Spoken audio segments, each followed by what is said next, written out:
Salam alaikum. Donc, دائما, le travail d'une force puissance.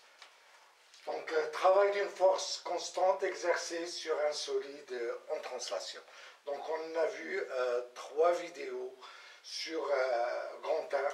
On a vu ce que c'est qu'une force, les effets d'une force, ce que c'est qu'une force constante, ce que c'est que la translation, la définition du travail, et on a vu le travail du poids d'un corps.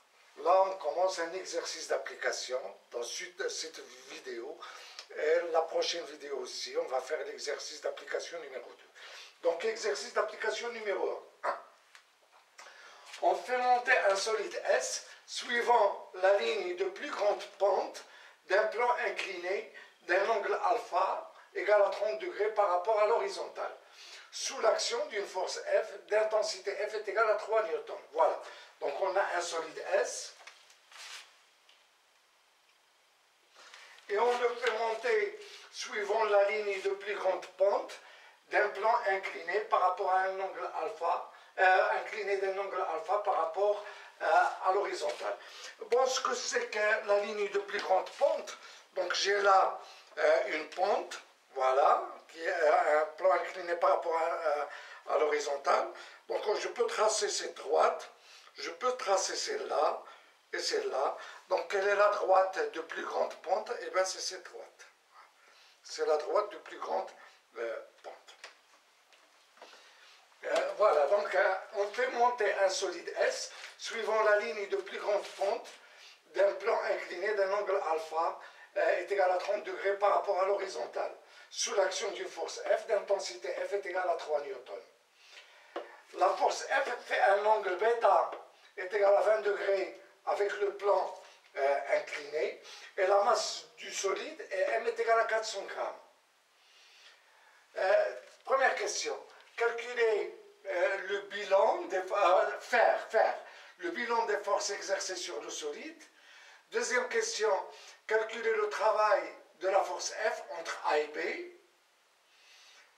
Est-ce considéré comme étant un point matériel, c'est-à-dire que ces dimensions sont très faibles et on peut considérer le solide comme étant un point matériel. Voilà, et AB est égal à 2 mètres.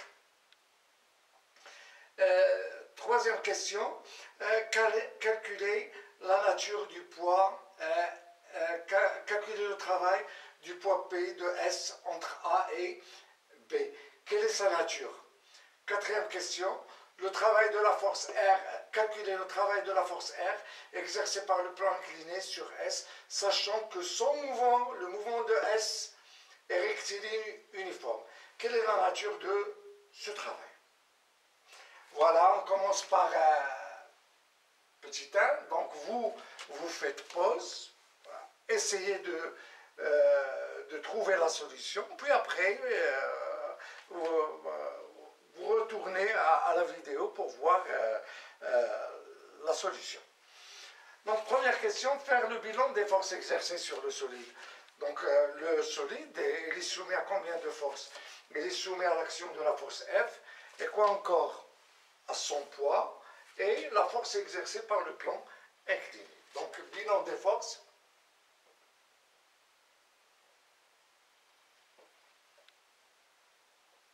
Exercée sur S, donc il y a la force F,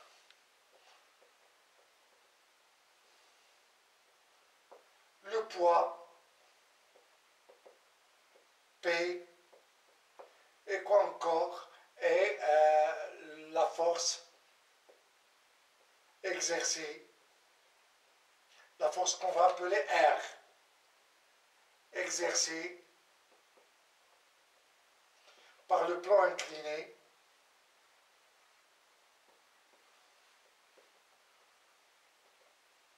sur S. Voilà, la force F, elle est représentée. Donc on peut représenter le poids. Donc on sait que les caractéristiques du poids, le point d'application c'est le centre de gravité. La droite d'action c'est la verticale qui passe par le centre de gravité. Le sens du haut en bas et l'intensité est égale à mg. Donc je peux représenter le poids, voilà. Ça c'est l'horizontal, le poids, la verticale, il est perpendiculaire à l'horizontale, voilà P.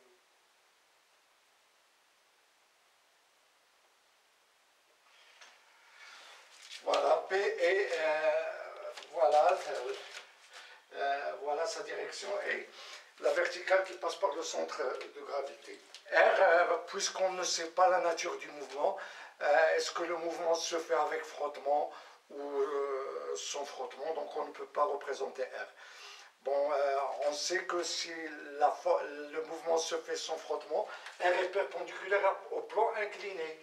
Et si le mouvement se fait avec frottement, la force R n'est pas perpendiculaire au plan incliné. Il est incliné par rapport à la normale, ce qu'on appelle la normale. Voilà, ça on aura l'occasion de voir plusieurs fois. Donc la deuxième question, calculer le travail de la force F entre A et B. Donc F est une force constante. Donc le travail de la force F entre A et B est égal, est égal donc au produit scalaire F scalaire AB. Ça, c'est la définition du travail d'une force constante. Et ce produit scalaire, à quoi est égal? Elle est égale à F fois AB fois cosinus bêta. Voilà le vecteur AB, le vecteur déplacement. Voilà, AB. Et l'angle entre F et le vecteur déplacement, c'est bêta. Donc, fois cosinus bêta. Application numérique. Le travail de la force F entre A et B est égal donc, F c'est combien? 3. Voilà, 3 fois AB, c'est combien AB? C'est 2. Fois cosinus 20 degrés. Et tout calcul fait vous donne, bon je vais faire le calcul, donc ça vous donne 3 multiplié par 2 multiplié par cosinus 20 est égal à 2,45, voilà presque. Donc le travail de la force F entre A et B est égal à 2,45 joules. Donc voilà, quelle est la nature de ce travail. Donc le travail de la force F est positif entre A et B est positif. On a donc un travail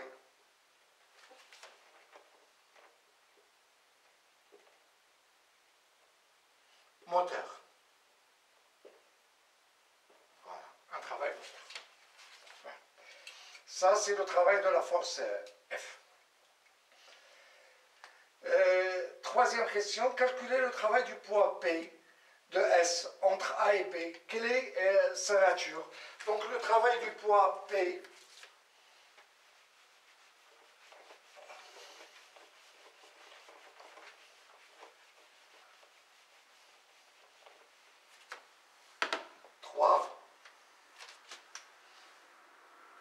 le travail de P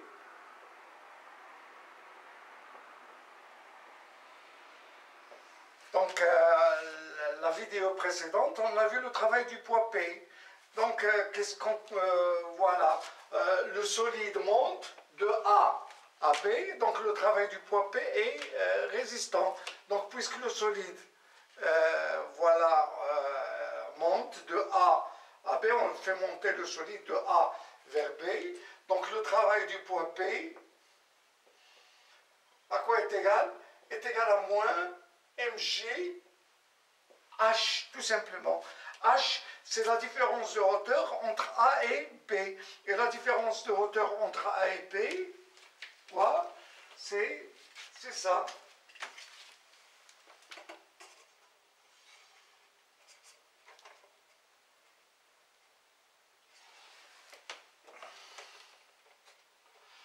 Voilà H.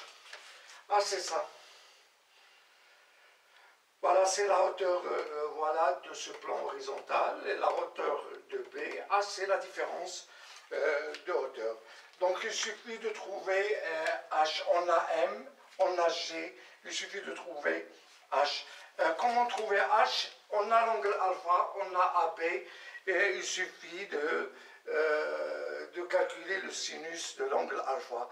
Donc, on sait que le sinus de l'angle alpha est égal au côté opposé sur le côté sur l'hypoténuse. Voilà. Donc on a sinus alpha est égal à H sur AB. Bon, ceci implique que H est égal à AB fois sinus alpha. Donc le travail de P entre A et B est égal à moins mg fois AB fois sinus alpha. Voilà. Donc, le travail du poids P, attendez combien j'ai donné M. M, c'est la masse de M, voilà, c'est 200 grammes. Voilà. 200 grammes. Donc, le travail du poids P, entre A et B, application numérique, est égal à moins M de 100 grammes, il faut la convertir en kilogrammes, ça nous donne 0,2. G, l'intensité de la pesanteur, fois 10. AB, c'est 2, fois sinus, 30. Et sinus 30 est égal à 1,5. Donc tout calcul fait nous donne le travail du poids P entre A et B est égal à moins 2 joules. Voilà, on a un travail qui est négatif, donc le travail est résistant. Donc lorsqu'on veut calculer le travail du poids P, il faut tout d'abord chercher si le solide descend ou si il monte. S'il descend, le travail est égal à mgh, et s'il monte, le travail est égal à moins mgh. Donc on a le travail là, elle est négative, et par conséquent, on a un travail résistant.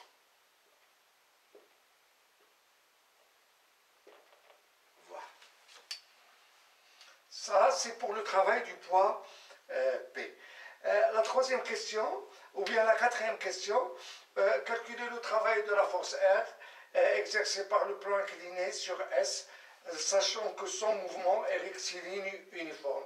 Quelle est la nature de ce travail? Donc, voilà, donc, quatrième question.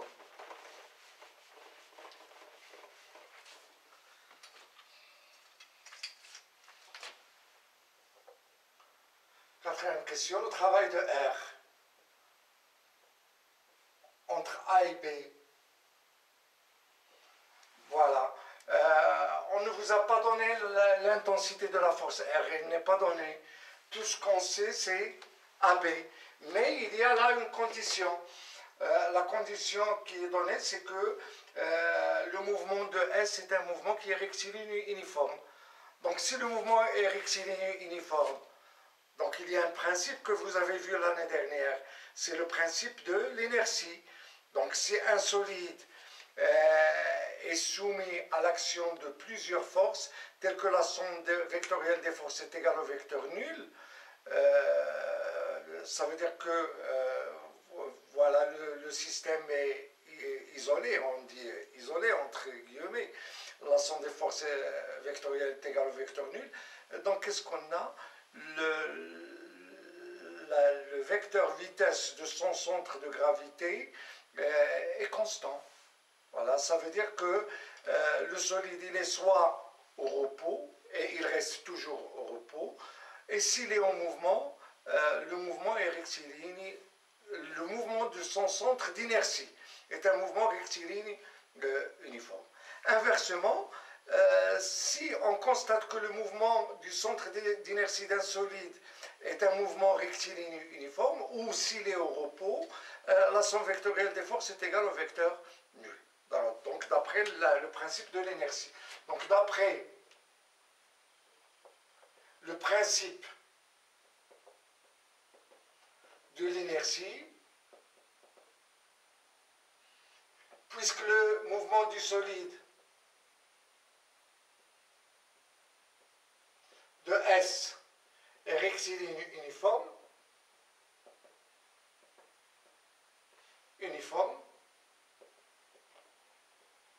on a P plus F plus R est égal au vecteur nul. Donc si la somme vectorielle des forces est égale au vecteur nul, ça veut dire que la somme des travaux est égale aussi à 0. Il suffit de faire le produit scalaire AB plus F produit scalaire AB plus R produit scalaire AB est égal au vecteur 0 produit scalaire AB. Ça nous donne le travail de P plus le travail de F plus le travail de R est égal à 0. Donc on a le travail de P entre A et B plus le travail de F entre A et B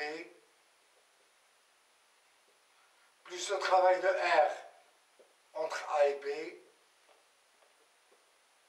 est égal à 0. Donc le travail de R est égal moins le travail de F plus le travail moins le travail de P entre A et B.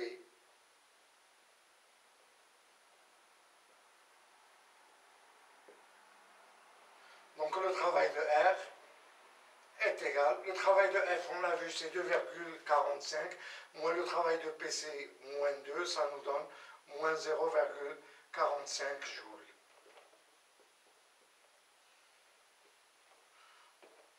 Donc ça, c'est inférieur à 0, donc on a un travail